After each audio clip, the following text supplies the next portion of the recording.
पद्म, शिव, स्कंद एवं श्रीमद् देवी भागवत आदि पुराणों के अनुसार तुलसी का जन्म दक्ष सावर्णी मनु के वंशज धर्मध्वज के यहाँ शुभ दिन, योग, करण, लग्न और ग्रह में कार्तिक पूर्णिमा को हुआ था। वह अपूर्व सुंदरी थी। अल्पावस्था में ही तुलसी बद्री वन में जाकर भगवान नारायण को पति रूप में प्राप्त करने के लिए तपस्या करने लगी। दीर्घकालीन तपस्या के उपरांत ब्रह्मा जी ने उन्हें दर्शन दिया तथा मनु अभिलाषित वर मांगने को कहा।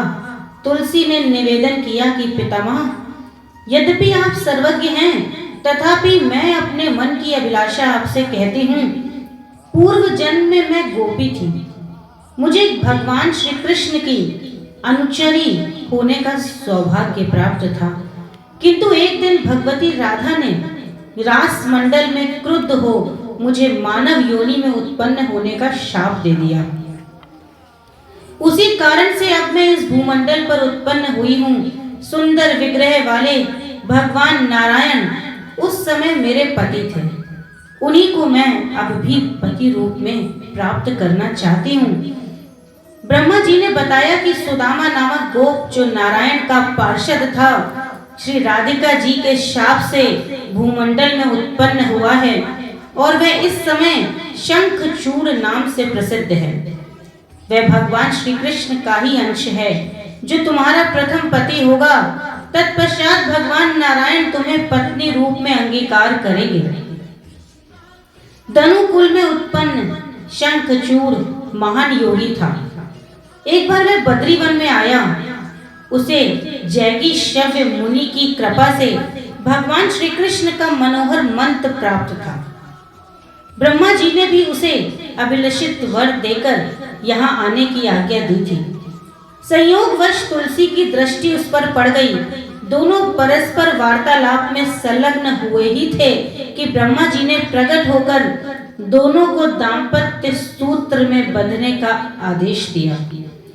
शंखचूड़ तुलसी से गंधर्व विवाह कर उसे अपने भवन में ले गया तथा आनंद पूर्वक रहने लगा। अपनी धर्म पत्नी परम सुंदरी तुलसी के साथ शंखचूड़ ने दीर्घ काल तक राज्य किया। उसका शासन देवता दानवादी सभी मानते थे, किंतु देवता गण अपना अधिकार छिन जाने से भिक्षुक की सी स्थिति में थे। वे ब्रह्मा तथा शंकर को आगे कर श्री हरि के पावन धाम वैकुंठ गए तथा उनकी स्तुति कर विनयशील होकर भगवान श्री हरि से सारी परिस्थिति बताई। सर्वज्ञ भगवान श्री हरि ने देवताओं को शंखचूड़ के जन्म का अद्भुत रहस्य बताया और कहा कि महान तेजस्वी शंखचूड़ पूर्व जन्म में मेरा ही अंश एक गोप था, जिसे राधिका जी के शाप के कारण यह योनि मिली है, परंतु अपने समय पर शंखचूड़ पुनः गोलोक चला जाएगा। उन्होंने भगवान शंकर को शंखचूड़ का संहार करने के लिए एक त्रिशूल प्रदान किया और कहा कि शंखचूड़ मेरा मंगलमय कवच सदा धारण किए रहता है, जिससे कोई उसे मार नहीं सकता। अतः मैं स्वयं ही ब्राह्मण वेश में उससे कवच के लिए याचना करूंगा। तब आपके द्वारा इस त्रिशूल के प्रहार से उसी समय उसकी मृत्यु हो जाएगी और तुलसी का भी यह शरीर त्याग कर वह मेरी पत्नी बन जाएगी।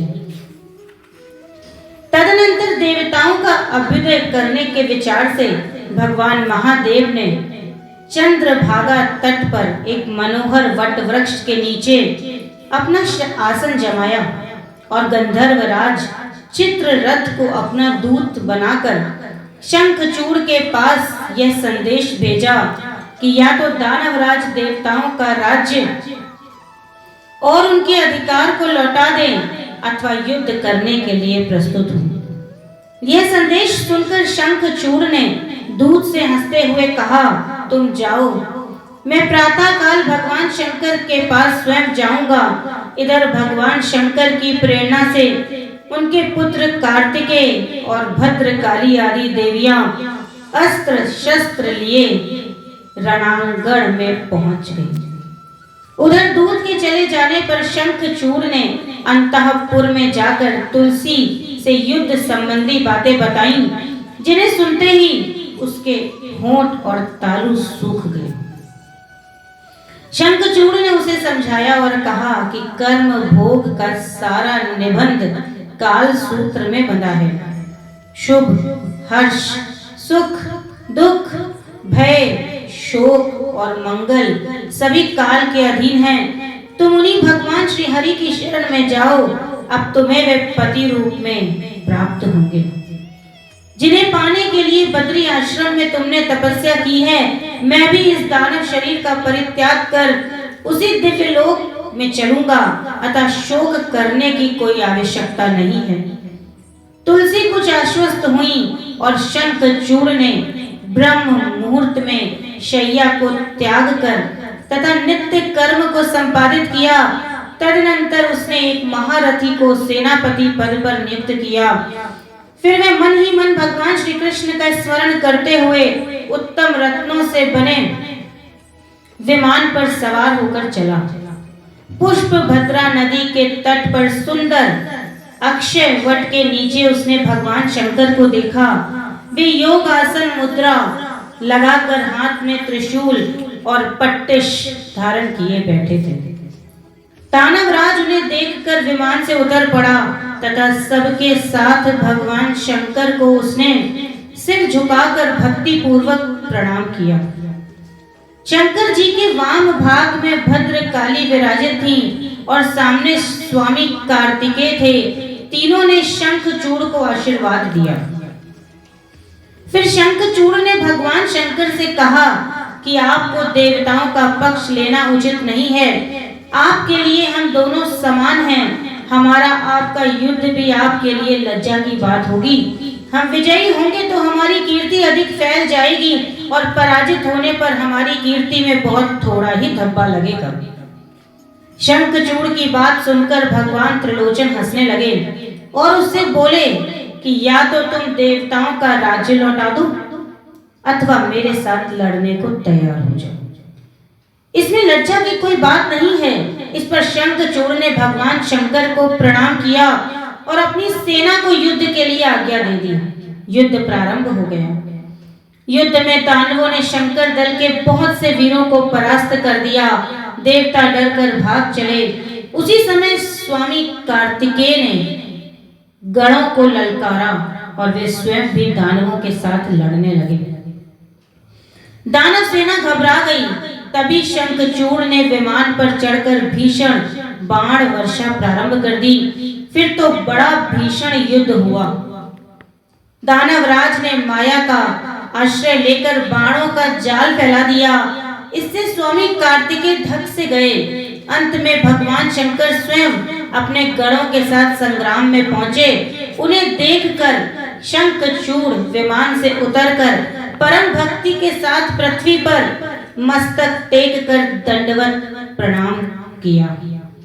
तदुपरांत वह तुरंत रथ पर सवार हो गया और भगवान शंकर से युद्ध करने लगा। लंबी अवधि तक दोनों का युद्ध चला, पर कोई किसी से न जीतता था न हारता था। तभी भगवान श्री हरि एक अत्यंत आतुर बूढ़े ब्राह्मण का वेश धारण कर युद्ध भूमि में आए। उन्होंने शंखचूड़ से उसके कृष्ण कवच के लिए याचना की। शंखचूड़ ने परम प्रसन्नता पूर्वक कवच उन्हें दे दिया। इसी बीच भगवान शंखचूड़ का रूप धारण कर तुलसी से भी मिलाए थे। इधर शंकर जी ने भगवान श्री हरि का दिया हुआ त्रिशूल उठाकर हाथ पर आजमाया और उसे शंखचूड़ पर चला दिया। शंखचूड़ ने सारा रहस्य जानकर अपना धनुष धरती पर फेंक दिया और बुद्धि पूर्वक योग आसन लगाकर भक्ति के साथ अनन्य चित्त से भगवान श्री कृष्ण के चरण कमल का ध्यान करने लगा। त्रिशूल कुछ समय तक तो चक्कर काटता रहा। तदनंतर वह शंखचूड़ के ऊपर जा गिरा। उसके गिरते ही तुरंत वह दानवेश्वर तथा उसका रथ सभी जलकर भस्म हो गए। दानव शरीर के भस्म होते ही उसने एक दिव्य गोप का शरीर धारण किया। इतने में अकस्मात सर्वोत्तम दिव्य मणियों द्वारा निर्मित एक दिव्य विमान गोलोक से उतर आया तथा शंखचूड़ उसी पर सवार होकर गोलोक के लिए प्रस्थित हो गया। शंखचूड़ की हड्डियों से शंख की उत्पत्ति हुई। वहीं शंख अनेक प्रकार के रूपों में देवताओं की पूजा में अत्यंत पवित्र माना जाता है। उसके जल को श्रेष्ठ मानते हैं। जो शंख के जल से स्नान कर लेता है उसे संपूर्ण तीर्थों में स्नान का फल प्राप्त होता है। शंख साक्षात भगवान श्री हरि का अधिष्ठान है। जहाँ शंख रहता है अथवा शंख ध्वनि होती है वहाँ भगवान श्री हरि भगवती लक्ष्मी सहित सदा निवास करते हैं और अमंगल दूर से ही भाग जाता है। भगवान विष्णु ने वैष्णवी माया फैलाकर शंखचूड़ से कवच लेने के बाद शंखचूड़ का ही रूप धारण करके साध्वी तुलसी के घर पहुंचे। तुलसी ने जब जान लिया कि यह शंखचूड़ रूप में कोई अन्य है तब तुलसी ने पूछा कि माहेश बताओ तो तुम कौन हो? तुमने कपट पूर्वक मेरा सतीत्व नष्ट कर दिया। अब मैं तुम्हें शाप दूंगी। तुलसी के वचन सुनकर शाप के भय से भगवान श्री हरि ने लीला पूर्वक अपना सुंदर मनोहर स्वरूप प्रकट कर दिया। देवी तुलसी ने अपने सामने उन सनातन प्रभु देवेश्वर श्री हरि को विराजमान देखा। भगवान श्री हरि ने कहा, भद्रे तुम मेरे लिए बद्री वन में रहकर बहुत तपस्या कर चुकी हो। अब तुम इस शरीर का त्याग कर दिव्य देह धारण करो और मेरे साथ आनंद करो। लक्ष्मी के समान तुम्हें सदा मेरे साथ रहना चाहिए। तुम्हारा यह शरीर गंडकी नदी के रूप में प्रसिद्ध होगा। जो मनुष्यों को उत्तम पुण्य देने वाली बनेगी। तुम्हारा केश कलाप पवित्र वृक्ष होगा। तुलसी के नाम से ही उसकी प्रसिद्धि होगी। देव पूजा में आने वाले त्रिलोकी के जितने पत्र और पुष्प हैं उन सब में वह प्रधान मानी जाएगी। तुलसी वृक्ष के नीचे के स्थान परम पवित्र होंगे। तुलसी से गिरे पत्ते प्राप्त करने के लिए समस्त देवताओं के साथ मैं भी रहूंगा। तुलसी पत्र के जल से जिसका अभिषेक हो गया उसे संपूर्ण तीर्थों में स्नान तथा समस्त यज्ञों में दीक्षित समझना चाहिए। हजारों घड़े अमृत से भगवान श्री हरि की जो तृप्ति होती है उतनी ही तृप्ति वे तुलसी के एक पत्ते के चढ़ाने से प्राप्त करते हैं। 10,000 गोदान से जो पुण्य होता है वही फल कार्तिक मास में तुलसी पत्र दान से सुलभ है।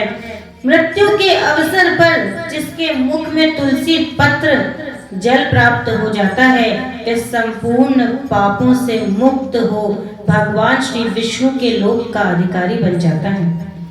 तुलसी काष्ठ की माला को गले में धारण करने वाला पद पद पर अश्वमेध यज्ञ के फल का भागी होता है। तुलसी हमारे शाप को सत्य करने के लिए मैं पाषाण शालिग्राम बनूंगा। गंडकी नदी के तट पर मेरा वास होगा। इस प्रकार देवी तुलसी से कहकर भगवान श्री हरि मौन हो गए।